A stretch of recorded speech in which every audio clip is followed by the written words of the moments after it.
நீரின்றி அமையாது உலகு என்றனர் நம் பெரியோர்கள். தண்ணீரின்றி நாம் இன்று தடுமாறிக்கொண்டிருக்கையில் நம்முடைய நீருக்காக போடப்பட்ட அத்தனை திட்டங்களும் இதுவரையிலும் நிறைவேற்றப்படாமல் இருக்கின்றன.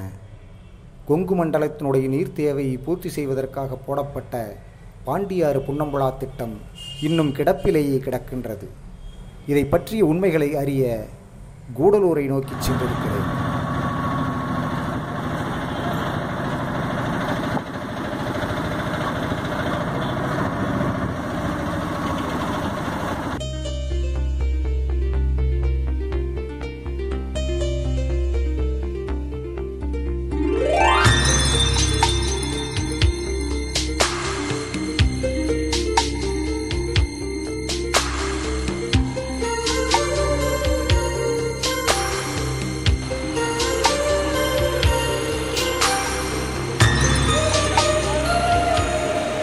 இதுதான் தேவாலா, பாண்டியாரினுடைய காஷ்மெண்ட் ஏரியா, அதாவது நீர்பிடிப்பு பகுதின்னு சொல்லுவாங்க.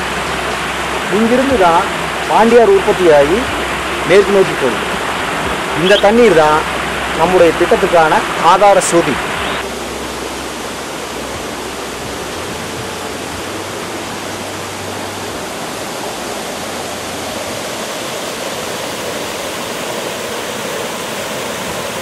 தேவாலாவில் உற்பத்தியாகிற பாண்டியாற்றினுடைய தண்ணீர் இந்த வழியாக வந்து இப்படியே போய் இந்த இரும்பு பாலங்கிற இடத்துல ரோடை கிராஸ் பண்ணி உள்ளே போகுது.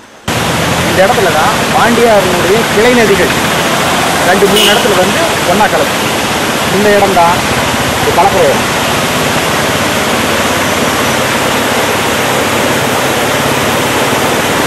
இந்த இடத்துல விளைற இந்த தண்ணி மட்டுமே காளிங்கராயன் வாய்க்காலுக்கு வருடம் முழுவதும் சப்ளை பண்ணுற அளவுக்கான தண்ணி இந்த வாய்க்காலில் போகும்.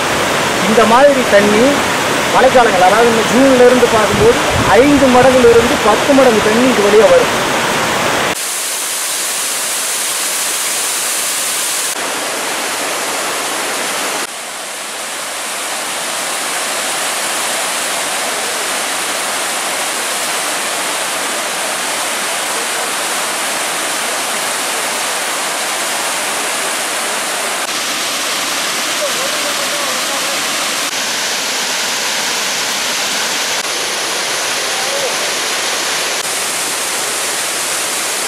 இந்த மலைகளிலிருந்து 5 அருவி உற்பத்தியாகி கீழே இறங்கி வருது. இந்த பாண்டியார் புன்னம்புழாவோட கலக்கிற அருவி.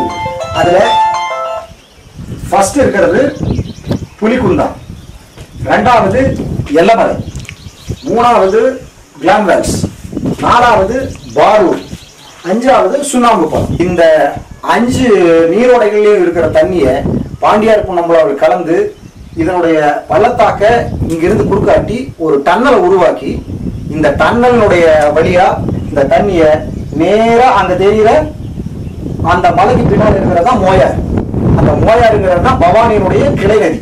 இங்க இருக்கிற தண்ணியை கொண்டு வந்து அங்க விட்டுட்டோம்னா அது தன்னிச்சையா பவானி சாகர் டேமுக்கு வந்துடும். பாண்டியார் புன்னம்புழா திட்டம் முதல் முறையாக போடப்பட்ட பொழுது முதலில் கட்டுவதாக தீர்மானிக்கப்பட்ட அணை கட்டுவதாக தீர்மானிக்கப்பட்ட இடம் இந்த இடம் தான்.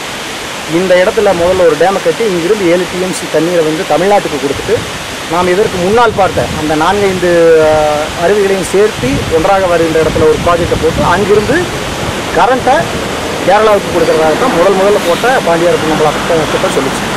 அதுக்கு பிற்பாடு இன்றைக்கு நாம் கேரளாவிட்ட பர்மிஷன் வாங்க வேண்டியது இல்லை அப்படிங்கிற பொசிஷனுக்கு நாம் வந்ததுனால இந்த அணை தண்ணீரை நேரடியாக பவானி சாகருக்கு மாற்றுவது எப்படிங்கிறது தான் இன்னைக்கு நம்முடைய முன்னால் இருக்கக்கூடிய மிகப்பெரிய கேள்வி. பாண்டியாறு புன்னம்புழா திட்டத்தை பொறுத்தவரை தமிழகத்திலே உருவாகி கேரளாவுக்கு அந்த தண்ணீர் சென்று பிறகு பவானி ஆற்றின் மூலமாக தமிழகத்துள்ளே வருகின்ற அந்த தண்ணீரை தமிழகத்திலே உருவாகின்ற இடத்திலேயே தடுத்து பவானி ஆற்றிலே நேரடியாக விடுவதற்கான திட்டம். யோசித்து பாருங்கள், வேடிக்கையாக இல்லையா?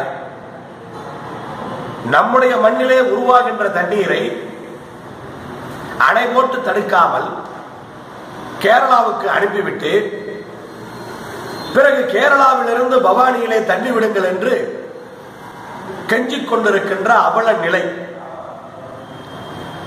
இப்படிப்பட்ட ஒரு நிலையை உருவாக்கியது எப்படிப்பட்ட தவறு என்பதை புரிந்து கொள்ள வேண்டும். இன்றைக்காவது விழித்துக் கொள்ள வேண்டாமா? நீலகிரியிலே உருவாகின்ற அருவி நீரை பாண்டியாறு பொன்னம்பலா திட்டம் மூலமாக கிழக்கே திருப்பி தமிழகத்தினுடைய பகுதிகளிலே ஓடவிடக்கூடிய அப்படி ஒரு அந்த மாபெரும் திட்டத்தை நிறைவேற்ற வலியுறுத்த இருக்கின்றோம். அந்த வலியுறுத்தலை நான் தனியாக செய்தால் நடக்காது. பாண்டியாறு பொன்னம்பலா திட்டத்தின் மூலமாக பயனுறுகிற அத்தனை மக்களும் வர வேண்டாமா? அத்தனை குரலும் சேர்ந்து ஒலிக்க வேண்டாமா? பாண்டியாறு பொன்னம்பலா திட்டத்தை நிறைவேற்றிவிட்டால் மொத்த கொங்கு நாட்டினுடைய தண்ணீர் பஞ்சம் போக்கப்படும்.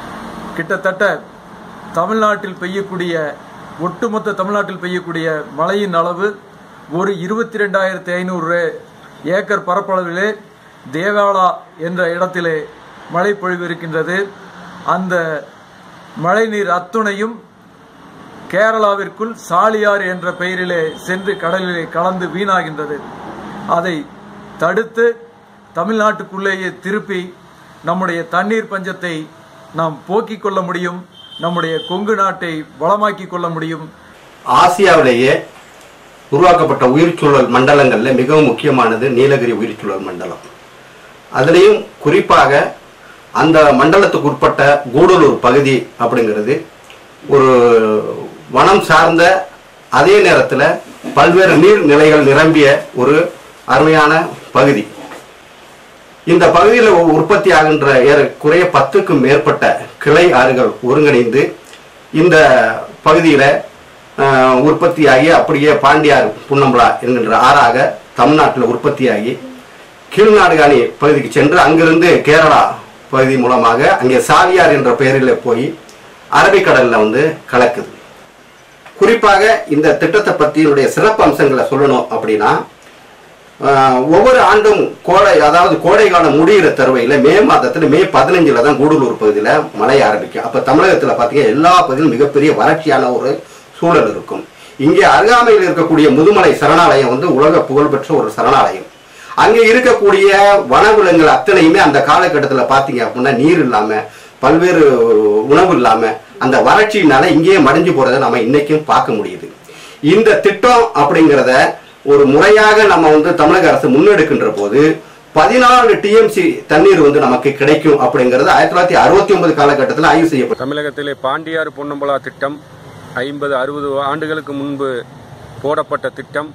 இது மிக நூற்றுக்கணக்கான ஆயிரக்கணக்கான கோடி செலவாகும் என்றும் அந்த திட்டத்தை கைவிட்டு விட்டார்கள்.